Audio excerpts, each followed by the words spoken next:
Hi friends, मी गौरी भालेकर. तर तुमचं स्वागत आहे माझ्या आजच्या यूट्यूब चॅनलमध्ये. तर मी अम्ब्रेला बाईची पेपर कटिंग कशी करायची ते एकदम सोप्या पद्धतीमध्ये सांगणार आहे. तर तुम्ही हा व्हिडिओ शेवटपर्यंत पहा आणि आपल्या चॅनलला लाईक, शेअर, सबस्क्राईब करा.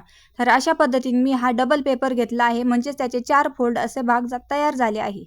तर अशा पद्धतीने आपण तो पेपर हा फोल्ड करून ठेवला आहे. त्यानंतर आपण अम्ब्रेला बाईची उंची ही 5 इंच ठेवणार आहे. तर अशा पद्धतीने आपण 5 इंचावरती व्यवस्थित अशी एक मार्किंग करून घेणार आहे. अशा मार्किंग केल्यामुळे आपल्याला हा मोंढ्यातला आकार व्यवस्थित असा मिळून जातो. तर अशा पद्धतीने आपण गोलाकार पद्धतीने 5-5 इंचावरती टिक मार्क करून घेणार आहे. त्यामुळे आपल्याला गोल आकार द्यायला पण एकदम सोपं पडतं. तर यासाठी आपण पट्टीचा वापर करत नाही, तर अशा गोल आकार देऊन घेणार आहे.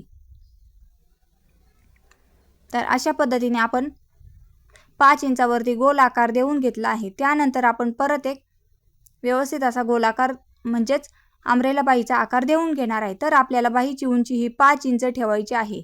म्हणजेच आपली बाही ही खालच्या बाजूने पिको करण्यात अर्धा इंच गुंतेल आणि वरती बाही जोडण्यात पण अर्धा इंच गुंतन. तर अशा पद्धतीने आपली ही बाही 4 ची तयार होईल. तर त्यासाठी आपण 1 इंच एक्स्ट्रा मार्जिन ठेवलं आहे. तर अशा पद्धतीने आपण 5 इंचावरती व्यवस्थित अशी गोलाकार मार्किंग करून घेणार आहोत. तर अशा पद्धतीने आपण व्यवस्थित असे गोल आकार पद्धतीने त्या टिक मार्क केले आहे, त्यावरती आपण गोलाकार देऊन घेणार आहोत. अशा पद्धतीने आपले दोन्ही बाजूने आपण 5-5 इंचावरती गोलाकार देऊन घेतले आहे. त्यानंतर आपण व्यवस्थित अशी बाही कटिंग करून घेणार आहोत. तर अशा पद्धतीने आपण आधी बाहेरच्या बाजूने बाही कटिंग करून घेणार आहोत. अशा पद्धतीने बाही कटिंग केले की आपल्याला कापड जरी कमी असले तरी सुद्धा आपली बाही तिथे ॲडजस्ट होऊ शकते. अशा पद्धतीने आपण अम्ब्रेला बाही ही कटिंग करून घेणार आहे.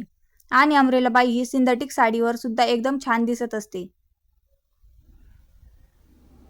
तर अशा पद्धतीने आपण व्यवस्थित अशी बाही ही कट करून घेतली आहे.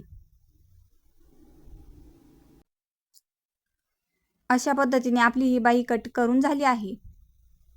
त्यानंतर ज्या बाजूने ओपन आहे तर त्या बाजूने आपण 2.5 इंचावरती एक टिक मार्क करून घेणार आहोत. तर अशा पद्धतीने आपण 2.5 इंचावरती व्यवस्थित अशी टिक मार्क करून घेणार आहे आणि त्यानंतर त्यावर सुद्धा व्यवस्थित असा गोलाकार आपण देऊन घेणार आहोत. तर अशा पद्धतीने आपण ज्या बाजूने ओपन बाजू आहे त्या बाजूने आपण 2.5 इंच टिक मार्क करून तिथे पण व्यवस्थित असा गोलाकार शेप देऊन घेणार आहोत आणि ती पण कट करून घेणार आहोत.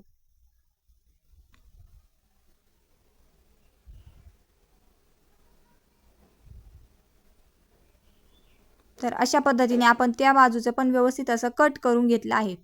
त्यानंतर आपण वरच्या बाजूने सुद्धा आपला मोंढा आहे त्या बाजूने सुद्धा आपण व्यवस्थित असं 1/2 इंचावरती गोलाकार देऊन व्यवस्थित अशी कट करून घेणार आहोत.